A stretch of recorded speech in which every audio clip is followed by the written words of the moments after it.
Olá, pessoal. Sejam bem-vindos ao curso de CI da Imagine Software. Aqui você vai aprender os conceitos de CI voltados para aplicações .NET. Antes de iniciarmos o assunto propriamente dito, vamos passar um pouco sobre alguns conceitos e para quem é esse curso.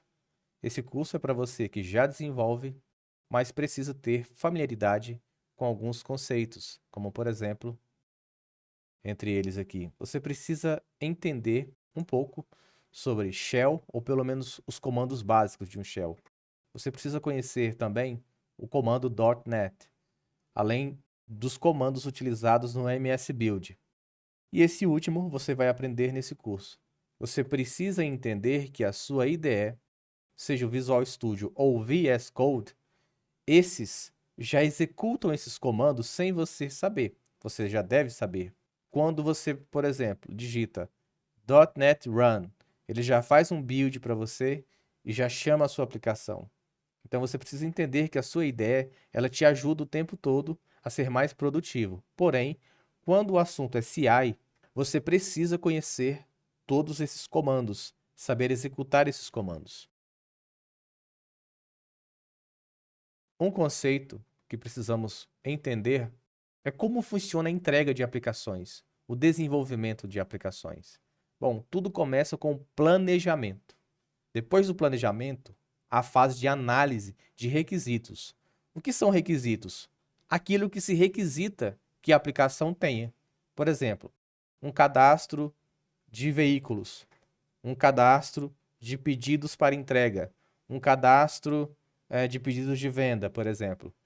E feito a análise do que o sistema precisa ter, você então passa para o design. Você começa a trabalhar já projetando como o sistema irá se comportar, quais componentes, tecnologias e linguagens de programação você vai estar utilizando.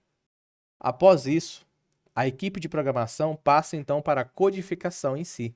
Começa-se então a desenvolver, a implementar aquilo que foi previamente planejado, analisado, com as nuances de design e tecnologias, ou seja, tudo aquilo que foi pensado. Após isso, você tem a implantação. E esse ciclo ele não termina. Então, depois que você entrega o seu app, muito provavelmente o cliente final ele vai solicitar alguma outra coisa, uma melhoria. Ficou muito bom o cadastro de veículo, mas faltou dizer quem que é o motorista preferencial. Eu preciso de um campo novo no cadastro de romaneio. Eu preciso de um campo novo no cadastro de pedido de venda. E aí você entra no ciclo de manutenção. Isso tudo que eu estou falando, pessoal, volta para planejamento, análise, design, codificação, implantação. Então, o desenvolvimento de aplicação, ele é um ciclo que se repete a cada iteração, ou seja, a cada pedido de melhoria ou pedidos de correções. Pode ser o caso de bugs, por exemplo. São problemas, anomalias que aparecem ao longo do uso do sistema. Agora, o CI, ele faz parte da implantação.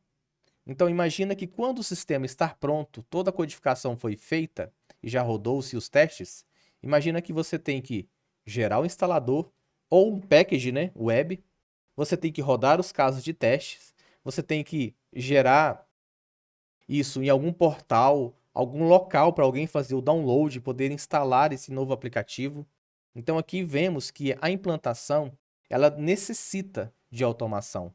Senão você tem uma fábrica ineficiente, uma fábrica onde toda versão é feito um trabalho manual, onde alguém tem que fazer o build, seja utilizando NetBeans, Visual Studio ou qualquer outra IDE, e aí ele tem que gerar um pacote, um instalador, subir isso manualmente para algum portal, OneDrive da vida, um Google Drive. Outra pessoa tem que baixar e lá no cliente fazer essa instalação. Então essa parte torna-se muito morosa a vida do programador e a empresa em si se torna ineficiente, porque ela até consegue fazer a entrega do sistema. Porém, até que você passe pela iteração da sprint e entregue isso e o cliente receba isso, isso tem que ser muito rápido. O cliente, em alguns casos, o cliente ele não consegue esperar. Agora nós podemos passar para o que você vai precisar. Bom, para você ter o CI, começar a implementar um CI, você precisa ter uma IDE. que pode ser o VS Code, o Visual Code, ou o Visual Studio Community, que é uma versão que você pode utilizar gratuita. Você ainda precisa instalar o .NET, porque ele é muito parecido nesse quesito, né, de facilidade de uso. Você só baixa, já instala, já faz alguns comandos, você já consegue criar alguma aplicação. Essa facilidade é a mesma que nós conseguimos ter no Node. Poderia ser Node, mas como a aplicação já é .NET, nós vamos utilizar então uma sintaxe do C#. E aí você precisa ter no seu ambiente um usuário administrador do SO. Não pode ser um usuário qualquer. Por quê? Porque durante o CI você precisa criar arquivos em disco. Você precisa ter também o domínio sobre o Git. Não é obrigatório, mas seria importante você ter uma storage account no Azure. Porque geralmente quando você compila o seu sistema, gera um instalador, você tem que subir isso para algum local. Isso tem que ficar fácil de alguém fazer o download. É preferencialmente você ter um S3, né, lá na Amazon, ou um storage account no Azure.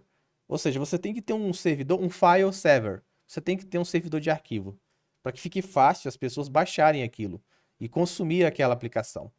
E por último, vocês irão aprender aqui conosco o GitLab, o GitHub, o Bitbucket, que são repositórios de código, ou seja, um local onde você sobe o código utilizando o comando git, porém eles têm automações pré-configuradas e elas serão muito importantes para que façamos a execução dos scripts automatizados.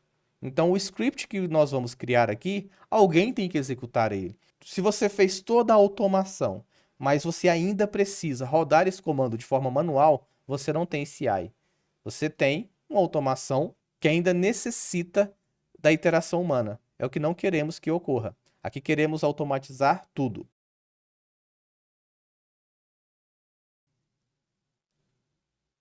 Nós vamos precisar ter uma aplicação já pronta. Pode ser qualquer aplicação. Pode ser uma aplicação console application. Pode ser uma aplicação de linha de comando. Pode ser uma aplicação, uma API web no .NET. Enfim, qualquer aplicação.